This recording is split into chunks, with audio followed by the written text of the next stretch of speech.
Hi hello all welcome to అలా education. ఈ వీడియోలో నేను magnetic field intensity due to A solenoid coil అంటే ఒక సాలినాయిడ్ కాయిల్ ద్వారా ప్రొడ్యూస్ అయ్యే మ్యాగ్నెటిక్ ఫీల్డ్ ఇంటెన్సిటీ వాల్యూ ఎంత ఉంటుంది అని ఎక్స్ప్లెయిన్ చేయబోతున్నాను. స్క్రీన్ మీద మీరు సాలినాయిడ్ని చూస్తున్నారు. ఈ సాలినాయిడ్ ఎలా ఉంటుంది అంటే ఇది సర్క్యులర్ క్రాస్ సెక్షన్ కలిగి చుట్లలాగా ఉంటుందన్నమాట. అంటే ఒక వైర్ని తీసుకొని ఇలా చుట్లుగా చుడితే అది ఎలా ఉంటుందో దాన్ని మనం సాలినాయిడ్ అని చెప్పి అంటాం అన్నమాట. సో ఈ చుట్టగా చుట్టిన వైర్లోంచి మనం కరెంట్ పంపిస్తే ఏమవుతుంది అంటే మ్యాగ్నెటిక్ ఫీల్డ్ ప్రొడ్యూస్ అవుతుంది. సో ప్రొడ్యూస్ అయిన మ్యాగ్నెటిక్ ఫీల్డ్ ఎలా ఉంటుంది అంటే ఈ డైరెక్షన్లో ఉంటుంది. అంటే మ్యాగ్నెటిక్ ఫీల్డ్ ఇంటెన్సిటీ వాల్యూ ఎంత అవుతుంది అంటే హెచ్ అవుతుంది అన్నమాట. సో ఈ రకంగా ఉన్న కాయిల్ యొక్క మ్యాగ్నెటిక్ ఫీల్డ్ ఇంటెన్సిటీని మనం ఎలా కనుక్కోవాలి అన్నది ఈ వీడియోలో మీకు చెప్పబోతున్నాను. అందుకని ఇక్కడ మనం ఏం కన్సిడర్ చేయాలి అంటే నేను సాలినాయిడ్ వర్టికల్గా నిలబెట్టాను. ఇది direction of magnetic field intensity. So దీన్ని మనం ఏమంటామంటే యాక్సిస్ ఆఫ్ సాలినాయిడ్ అని చెప్పి అంటాము. So the magnetic field that was produced due to the current that was flowing through a solenoid coil is parallel to its axis. Okay, ఇక్కడ నేను current ఇక్కడ నుండి పంపిస్తున్నాను అంటే ఈ కరెంట్ ఇలా బయటకు వస్తుందని. సో చెప్పాను కదా సర్క్యులర్ క్రాస్ సెక్షన్లో ఉంటుందని. ఒక్కొక్క సర్కిల్ని ఒక టర్న్ అంటాము. ఇలాగా ఎన్ నంబర్ ఆఫ్ టర్న్స్ కలిగి ఉంది ఈ సాలినాయిడ్. సో ఈ సర్కిల్ యొక్క రేడియస్ ఎంత అంటే 6 యూనిట్స్. దానిని నేను ఇక్కడ ఇలా రిప్రజెంట్ చేశాను. సో ఈ ఎన్ నంబర్ ఆఫ్ సర్క్యులర్ లూప్స్ ఒకదాని మీద ఒకటి పేర్చుకుంటూ పోవడం వల్ల ఏమవుతుంది, దాని యొక్క హైట్ పెరుగుతుంది అన్నమాట. సో ఈ హైట్ పెరగటం వల్ల దాని యొక్క లెంగ్త్ ఎల్ అని చెప్పి అనుకుంటున్నాము. So here I considered A solenoid. ఇక్కడ నేను ఒక సాలినాయిడ్ కన్సిడర్ చేశాను. దాని యొక్క రేడియస్ 6 యూనిట్స్. అది ఎన్ నంబర్ ఆఫ్ టర్న్స్ని కలిగి ఉంది. దాని యొక్క పొడవు ఎల్ మీటర్స్. అది ఐ అనే కరెంట్ని క్యారీ చేస్తూ ఉంది. సో దీని ద్వారా ప్రొడ్యూస్ అయిన మ్యాగ్నెటిక్ ఫీల్డ్ ఇంటెన్సిటీ ఆ సాలినాయిడ్ యొక్క యాక్సిస్కి ప్యారలల్లో ఉంటుంది. ఇప్పుడు మనం ఏం చేయాలి అంటే ఈ హెచ్ విలువ ఎంత అన్నది మనం కనుక్కోవాలి. సో హెచ్ విలువ కనుక్కోవాలి అంటే కొంచెం పెద్ద సమస్య వచ్చి పడింది మనకి. ఎందుకంటే అసలు మనకి ఏమీ తెలియదు. ఆ విషయాన్ని మీరు మర్చిపోవచ్చు. ఎందుకంటే ఇది జెడ్ యాక్సిస్ అనుకుందాం. అంటే ఈ సాలినాయిడ్ యాక్సిస్ జెడ్ యాక్సిస్లో ఉంది అని చెప్పి అనుకుందాం. సో జెడ్ యాక్సిస్లో ఉండటం మూలంగా ఏమవుతుంది అంటే దీని యొక్క సర్కిల్ ఎక్కడుంది, ఒక టర్న్ తీసుకున్నాను నేను. ఇది జెడ్ యాక్సిస్. సో ఈ లూప్ ఒక టర్న్ ఏ యాక్సిస్లో ఉంది అంటే XY ప్లేన్లో ఉందన్నమాట. సో మనకి తెలుసు XY ప్లేన్లో జెడ్ యాక్సిస్ మీద హెచ్ యూనిట్స్ దూరంలో ఒక సర్క్యులర్ లూప్ కరెంట్ క్యారీ చేస్తూ ఉంటే ఈ హెచ్ అనే పాయింట్ దగ్గర అంటే 0, హెచ్ అనే పాయింట్ దగ్గర మ్యాగ్నెటిక్ ఫీల్డ్ ఇంటెన్సిటీ వాల్యూ ఎంత ఉంటుంది అన్నది మనం క్యాలిక్యులేట్ చేస్తాం. ఎలా క్యాలిక్యులేట్ చేస్తామంటే magnetic field intensity due to A circular loop carrying current అని చెప్పి మనం ఒక ఎక్స్ప్రెషన్ని డిరైవ్ చేసాము. ఆ ఎక్స్ప్రెషన్ని మనం రికలెక్ట్ చేసుకొని ఈ డెరివేషన్ని చేస్తాము. ఎవరన్నా ఈ వీడియో కొత్తగా చూస్తున్నట్లయితే మీరు చూడవలసిన వీడియో లింక్ని డిస్క్రిప్షన్లో ప్రొవైడ్ చేస్తాను. ఒకసారి ఆ వీడియో చూసి దాని తర్వాత ఈ వీడియోని చూడండి. సో బయోట్ సవర్ట్స్లో ఉపయోగించి ఈ హెచ్ విలువ మ్యాగ్నెటిక్ ఫీల్డ్ ఇంటెన్సిటీ విలువ ఒక సాలినాయిడ్కి ఎంత ఉంటుందో మనం కనుక్కుందాం. Okay, get ready to find out the magnetic field intensity value. So current ఈ డైరెక్షన్లో ఫ్లో అవుతుంది కదా, ఇది పేపర్ లోపలికి వెళుతుంది కాబట్టి మనం ఇక్కడ క్రాస్ చూపించవచ్చు. అట్లానే ఇక్కడ పేపర్లోంచి బయటకు వస్తుంది కాబట్టి ఇక్కడ డాట్ చూపిస్తాము. సో ఇటువైపు అన్ని డాట్లు ఉంటాయి, ఇటువైపు అన్ని క్రాస్లు ఉంటాయి.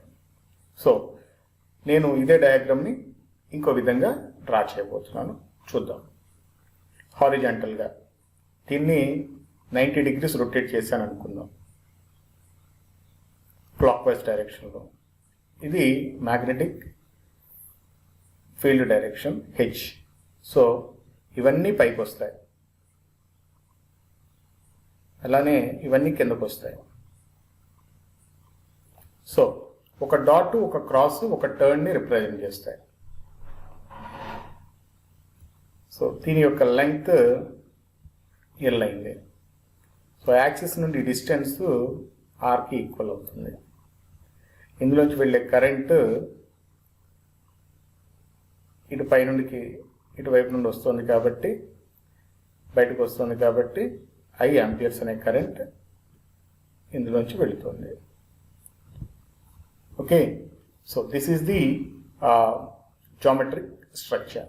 ఇక్కడ నేను ఒక డిఫరెన్షియల్ లెంగ్త్ ఎలిమెంట్ డిఎల్ని కన్సిడర్ చేస్తున్నాను. దీని యొక్క లెంగ్త్ డిఎల్ అని చెప్పి అనుకుందాం. ఇక్కడ ఎక్కడో ఒక డిఫరెన్షియల్ లెంగ్త్ ఎలిమెంట్ ఉంది అని చెప్పి అనుకుందాం. దీన్ని డిఎల్ అని చెప్పి అనుకుందాం. ఇక్కడ ఒక పాయింట్ పి ఉంది. సో మనకు తెలుసు ఈ డిస్టెన్స్ రేడియస్కి సమానం అవుతుంది అని. ఇది ఈ పాయింట్ నుండి పి జెడ్ యూనిట్స్ దూరంలో ఉంది అని చెప్పి అనుకుందాం. ఓకే, సో ఇప్పుడు మనం ఏం చేయాలి అంటే ఈ పిని ఈ డిఫరెన్షియల్ లెంగ్త్ ఎలిమెంట్ని జాయిన్ చేస్తూ ఒక లైన్ డ్రా చేయాలి. డ్రా చేస్తే ఈ లైను టీటా అనే యాంగిల్ జెడ్ యాక్సిస్తో చేస్తుంది. ఇది జెడ్ యాక్సిస్. అట్లనే ఇంకొక లైన్ డ్రా చేయండి స్టార్టింగ్ ఆఫ్ ది కండక్టర్ని జాయిన్ చేస్తూ. సో ఇది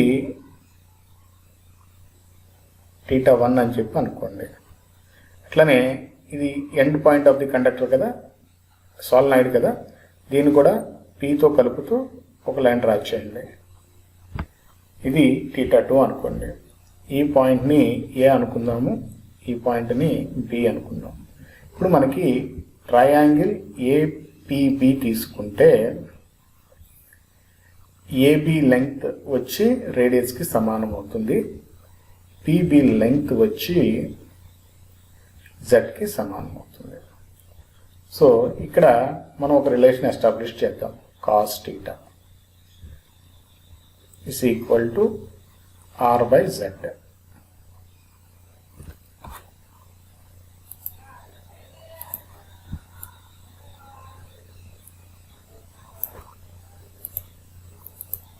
ఇక్కడ మనం ఒక రిలేషన్ ఎస్టాబ్లిష్ చేద్దాం.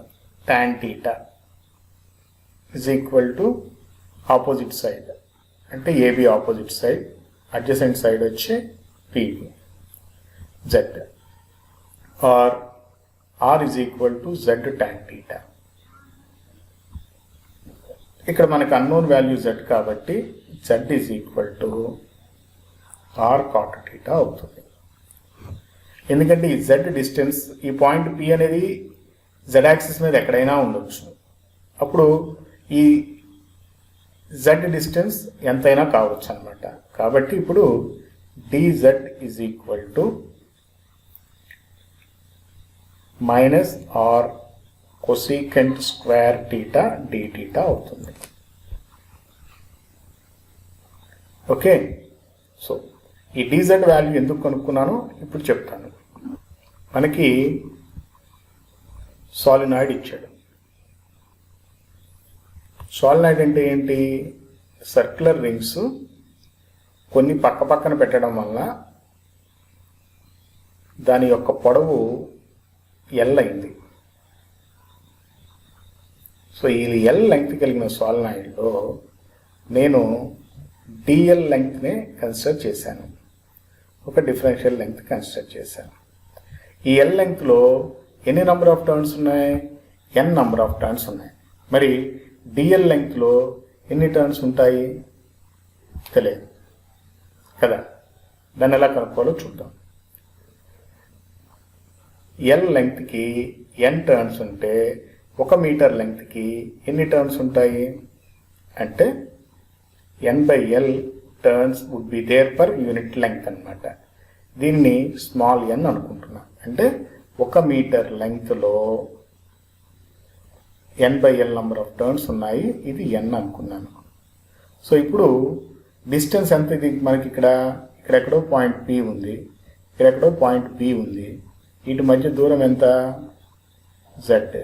సో జెడ్ వేరీ అవుతుంది కాబట్టి డిఎల్ లెంగ్త్లో ఎన్ని టర్న్స్ ఉంటాయి అంటే ఈ డిఎల్ లెంగ్త్లో ఉండే టర్న్స్ సంఖ్య ఎన్ ఇంటూ డిజెడ్కి సమానం అవుతుంది అనమాట. So the value of DL is equal to N DZ. ఇప్పుడు మనము పాయింట్ పి దగ్గర let TH be the magnetic field intensity due to DL అనుకుందాం. అప్పుడు ఈ డిహెచ్ వాల్యూ ఎంతకి సమానం అవుతుంది అంటే I into N DZ R square by 2 into R square plus Z square whole power 3/2 ఏజెడ్కి సమానం అవుతుంది. సో మనం డిజెడ్ వాల్యూ కనుక్కున్నాం. DZ is equal to minus are cosecant square theta d theta అని. అట్లనే జెడ్ వాల్యూ మనకు తెలుసు, z is equal to are cot theta. So ఈ వాల్యూ కనుక్కుందాం. R square plus Z square whole power 3/2 is equal to r square plus are square cot square theta whole power 3/2 అవుతుంది. ఇక్కడ r square common తీసుకుంటే r square whole power 3/2 అవుతుంది into 1 plus cot square theta. So దీని విలువ ఎంతకి సమానం అవుతుంది అంటే ఇక్కడ రాస్తున్నాను, are square plus Z square whole power 3/2 is equal to R cube cosecant cube theta. ఈ value R cube cosecant cube టీటాకి సమానం అవుతుంది. సో ఈ dz value plus are square plus Z square whole power 3/2 value ఈ డిహెచ్లో substitute చేద్దాం. Substitute చేస్తే DH is equal to I DZ value minus are cosecant square theta into R square D theta by 2 R cube cosecant cube theta AZ. Are into R square R cube. So R cube will get cancelled. Cosecant square theta cosecant cube టీటాలో cosecant theta times పోతుంది. So cosecant theta ఇక్కడ మిగులుతుంది. చూస్తే మనకి minus I/2, sorry ఇక్కడ మనకి n కూడా ఉంటుంది, n minus IN/2 1 by cosecant theta d theta A Z. 1 by cosecant theta వచ్చి సైన్ టీటా అవుతుంది అనమాట. So IN/2 minus IN/2 sine theta d theta A Z. ఇది డిహెచ్ వాల్యూకి సమానం అవుతుంది. హెచ్ వాల్యూ కనుక్కోవాలి అంటే ఈ డిహెచ్ని ఇంటిగ్రేట్ చేయాలి. So H is equal to integral D H. కానీ టీటా వాల్యూ ఎక్కడి నుండి ఎక్కడికి మారుతుంది అంటే θ1 నుండి θ2కి మారుతుంది. ఈ వాల్యూస్ ఈ డిహెచ్ వాల్యూ ఈ ఈక్వేషన్లో సబ్స్టిట్యూట్ చేస్తే integral minus θ1 to θ2 IN/2 sin θ dθ az. IN2 az constants అన్నమాట. వీటిని ఇంటిగ్రల్ బయటకు తీసుకొచ్చి ఈ మైనస్ని ఇంటిగ్రల్ లోపలికి తీసుకెళ్తాం. ఇలా తీసుకొస్తే h is equal to IN/2 integral θ1 to θ2 minus sin θ dθ. ఇక్కడ az పెట్టుకుందాం. ఇంటిగ్రల్ మైనస్ sin θ dθ విలువ cos θకి సమానం అవుతుంది. సో IN/2 az cos θ θ1 θ2 చేస్తే ఏమవుతుందంటే IN/2 az cos θ2 minus cos θ1కి సమానం అవుతుంది. సో ఇక్కడ బట్ n వాల్యూ ఎంత, n/L. So that implies h is equal to n into I by 2L cos θ2 minus cos θ1 AZకి సమానం అవుతుంది. So the magnetic field intensity on the axis of solenoid is h is equal to ni by 2L into cos θ minus cos θ1. magnetic field on the axis కనుక్కున్నాం. ఇప్పుడు at the center of the solenoid కనుక్కుందాం. Centre దగ్గరకు వచ్చేటప్పటికి ఏమవుతుందంటే cos θ2 is equal to minus cos θ1 అవుతుంది. So ఇప్పుడు చూద్దాం. అప్పుడు ఇది పాయింట్ P, ఇది పాయింట్ B అన్నమాట. ఓకే, పాయింట్ P సెంటర్లో ఉంది కాబట్టి PB డిస్టెన్స్ వచ్చి L/2 అవుతుంది. AB మాత్రం Rకి సమానం అవుతుంది. ఇది θ2 అనుకున్నాము. ఓకే, ఇది రైట్ యాంగిల్ ట్రయాంగిల్ కాబట్టి ఇది ఏమవుతుందంటే R² ప్లస్ L/2 హోల్ స్క్వేర్కి సమానం అవుతుంది. So cos θ2 is equal to adjacent side by hypotenuse, that is equal to minus cos θ1కి సమానం అవుతుంది. సో ఈ cos θ1 cos θ2 వాల్యూస్ h ఎక్స్ప్రెషన్లో మనం సబ్స్టిట్యూట్ చేద్దాం.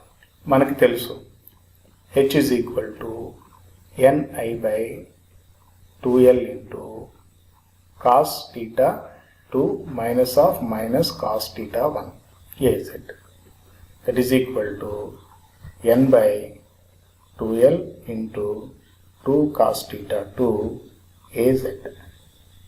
ఇది cos θ2, ఎందుకంటే cos θ1 is equal to minus cos θ2 అవుతుంది. So minus into minus will become plus. So cos θ2 plus cos θ2 is equal to 2 cos θ2. ఇది క్యాన్సిల్ అవుతుంది. ఇక్కడ cos θ2 వాల్యూ సబ్స్టిట్యూట్ చేస్తాం అనుకోండి, ni by 2L ni by L into L/2 by R² plus L² by 4 whole power 1/2 AZ. L cancel అయిపోతుంది. మనకి ఎంత మిగులుతుందంటే ni by 2 into 1 by R² plus L² by 4 whole power 1/2 AZ మిగులుతుంది. ఇది magnetic field intensity at the centre of the solenoid. Okay, so ఇప్పుడు solenoid పొడవు చాలా ఎక్కువ ఉంది, రేడియస్ చాలా తక్కువ ఉంది. అంటే చాలా థిన్ సాలినాయిడ్ని తీసుకున్నాము. చాలా థిన్ సాలినాయిడ్ తీసుకున్నప్పుడు ఏమవుతుంది అంటే L value is much more greater than R. అలాంటి సందర్భాలలో cos θ2 ఆర్ θ2 వాల్యూ ఏమవుతుందంటే 0 అయిపోతుంది. θ1 వాల్యూ ఎంత అవుతుందంటే 180 degrees అవుతుంది. So cos θ2 is equal to cos 0, that is equal to 1, and cos θ1 is equal to 180, θ1 is equal to 180, cos θ1 is equal to minus 1. Cos θ1 is equal to cos 180, that is equal to minus 1. Then h is equal to ni by 2L into cos θ2 minus cos θ1 AZ. So θ2 is equal to 1, cos θ1 is equal to minus 1 substitute చేస్తే n to I by 2L into 1 minus of minus 1 AZ, which is equal to n into I by 2L into 2AZ. 2 will get cancelled out. Is equal to ni by L AZ. This is the value of magnetic field intensity on the axis of solenoid having very thin radius. ఇక్కడ మనకి n/L is equal to small n అని మనకు తెలుసు కాబట్టి n into I AZ కి సమానం అవుతుంది. So this is what the expression for magnetic field intensity due to a solenoid coil. ఈ ఎక్స్ప్రెషన్ మీరు మర్చిపోవద్దు, గుర్తుపెట్టుకోండి. ఏం చేతంటే ఇదే ఎక్స్ప్రెషన్ మనం ఇండక్టెన్స్ ఎక్స్ప్రెషన్ డిరైవ్ చేసేటప్పుడు యూనిట్ నెంబర్ 5లో ఉపయోగిస్తాం. ఓకే, సో ఈ వీడియో కనుక మీకు నచ్చినట్లయితే లైక్ చేయండి, షేర్ చేయండి, సబ్స్క్రైబ్ చేయించడం మాత్రం మర్చిపోవద్దు. ఇంకో వీడియోలో ఇంకో మంచి కాన్సెప్ట్స్తో కలుసుకుందాం. అంతవరకు బాయ్.